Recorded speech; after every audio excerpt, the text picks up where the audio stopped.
যদি মনের মতন মানুষ পাইতাম আমি মনের দুঃখ তারে কইতাম ওকে খুঁজে যেত মনের ব্যথা ব্যথা থাকতো না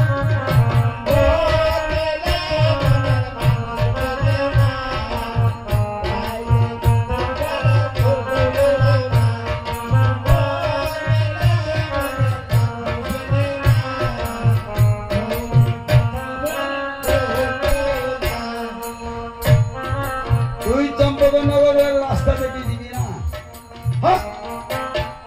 তুই দেখিয়ে দি আর কি নিজেরটা নিজে দেখিয়ে দিতে হয়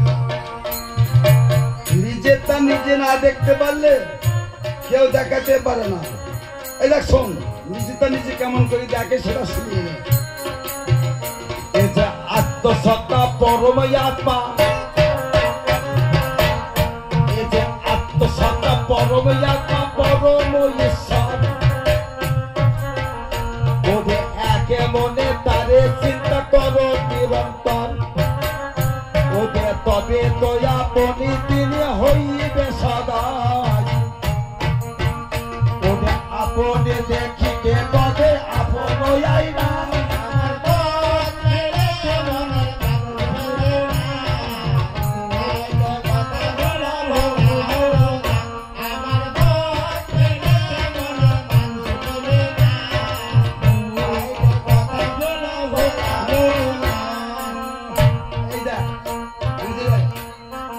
বানিয়ে বলি ধরা পড়ে যাবে আত্মসত্তা মানে যে নিজের আত্মাকে যে চিনতে পারে যার ভিতরে আত্মারূপী ভগবান আছে অনুভব করতে হয় আত্মসত্তা পরম আত্মা পরম ঈশ্বর এক মনে তারে চিন্তা করো নিরন্তর মানে সব সময় করো নিরন্তর মানে সব সময় তবে তো আপনি তিনি হইবে সদাই আপনি দেখিবে পথ আপন আলয় ধনে ধনে পাণ্ডিত্যে কৃষ্ণ নাহি পায় একমাত্র ভক্তির বসে পাওয়া যায় সেই চৈতন্য গোসাই হরে কৃষ্ণ হরে হরে ও যে অহংকার থাকলে যাহা ওদের কিছু তো পাবে না যে অহংকার বাদে তবে করো সাধন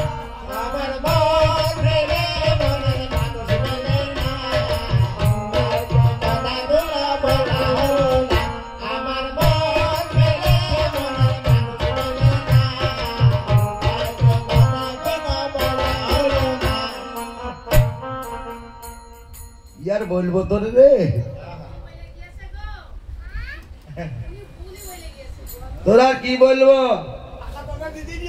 আমার যে তুই তো এগুলো তোর বলা উচিত তুই শেখ আমার কাছে শিখতাম না গুরুধনই শিখিস তাই তো আমরা গুরুধন পাই গুরু বস্তু পাই কেন বা গুরু বস্তু পাই গুরুদেব আমাকে বলি যায় কি বাবা এই যে দিলাম এই যাই যখন গান করবো তখন ধরে এই যে গুরু বস্তু ধন দিলাম এই আত্মসত্তা বস্তু যে তোকে দিলাম তুই যত্ন করি রাখিস যেন উই পোকায় খেয়ে না যায় আমার মহাজন গুরু মহাজন আমাকে দিয়েছিল তোকে বলা যাচ্ছিল গুরু মহাজন দিয়েছিল তা তুই যত্ন করে রাখতে পারিস বলে তোর সব হারাবি আমার বারে বারে মহাজনে আমার বারে বারে সাবধান করে দিল মহাজনে ওরে সত্য রকম দিলাম চাঁদই রাখি গো যতনে আমার বারে বারে সাবধান করে দিল মহাজনে ওরে সত্য রত্ন দিলাম চাঁদই রাখি গো যতনে ওদের দৃষ্টি রাখলে সত্যের প্রতি ওদের বাণিজ্যে হতো না ক্ষতি ওদের দৃষ্টি রাখলে সত্যের প্রতি বাণিজ্যে হতো না ক্ষতি ওদের যেখানে মিথ্যার বসতি যাবে না সেথায়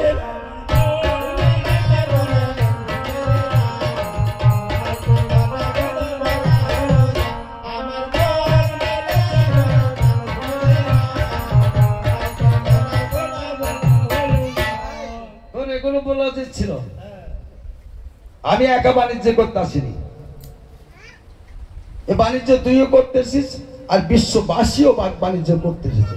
যার যখন বাণিজ্য শেষ হয়ে যাবে সে তখন চলে যাবে। আমরা কোথায় বাণিজ্য করছি?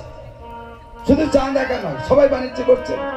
যে বাণিজ্যের আসে সংসারে প্রবাসে সব হারালি চাঁদ মায়ারে ছলনা।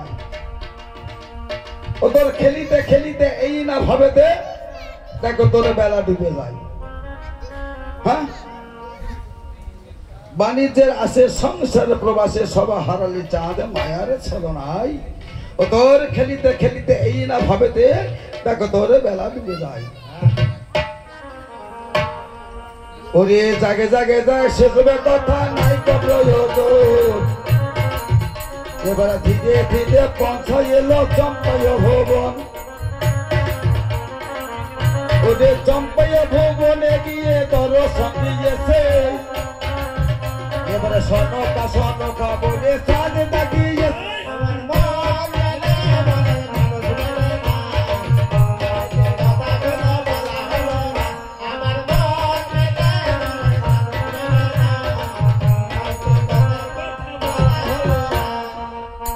এবার সিন্দরজায় গিয়ে সনকা সনকা বলে চন্দ্রধর ডাকছি। এ সনকা, তুমি একবার দুয়ার খোলো, তুমি একবার দুয়ার খুলে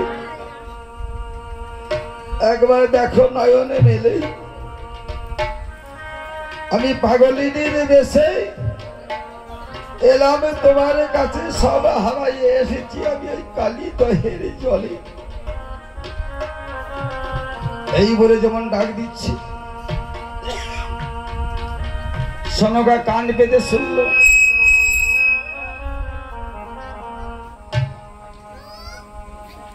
কান পেতে শুনে সে মনে মনে করছে চন্দ্রধরের কণ্ঠস্বরটা একটু চেঞ্জ হয়ে গেছে, পাল্টিয়ে গেছে। এত আঘাত পেয়ে আস্তে আস্তে কালিদয়ের জলে 7 দিন নবরাত্রি ভেসেছে। আরে না খেয়ে না দিয়ে পাগলের বেশে ছুটে আসছে। শরীরে ব্যাঘাত ঘটেছে, কণ্ঠস্বর একটু পাল্টিয়ে গেছে। সনকা সনকা বলে ডাক দিচ্ছে। সনকা বলছি, কে গো তুমি? এই দরজায় এসে আমার নাম ধরে ডাকছে, দুয়ার খোলো দুয়ার খোলো বলো। আমি তো দুয়ার খুলবো না, আমরা প্রাণবতী, 12 বছরের তরে বাণিজ্য হয়ে গেছে। এই সিন্দরজায় ডাকছো সনকা সনকা বলে, তুমি কে ভাই এসে? ওরে ও দুয়ার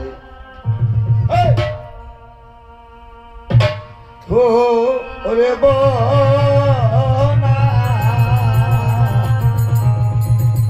তুমি কে বলো না?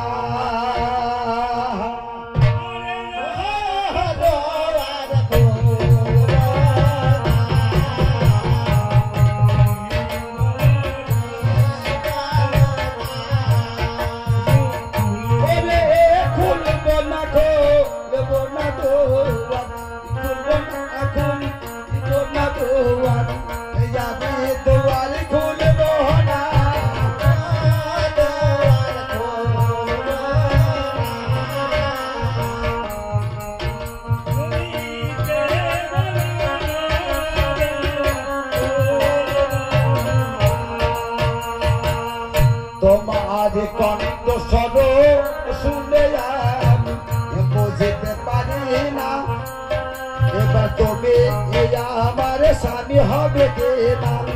চিন্তা ভাবনা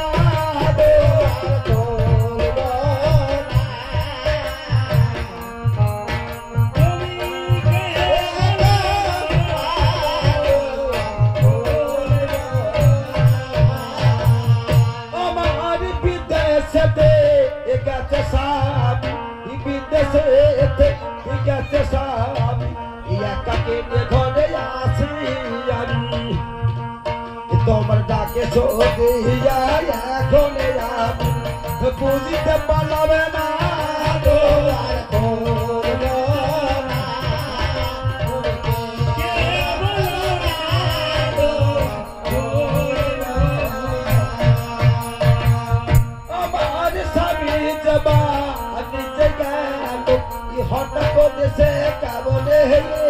গেল আমার স্বামী এতে বা আগে জায়গায় আলো এ হঠাৎ দেশে কেমন এলো তোমার ডাকে শোনে সনকা বলো বুঝিতে পারে না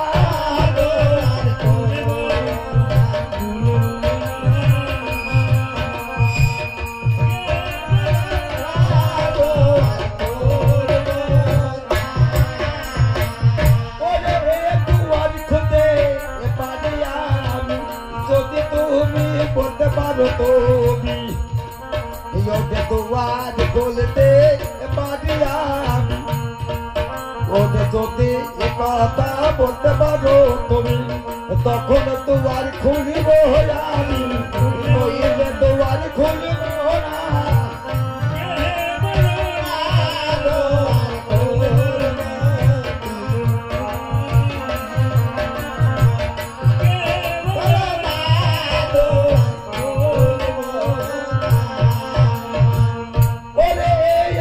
যদি স্বামী হবে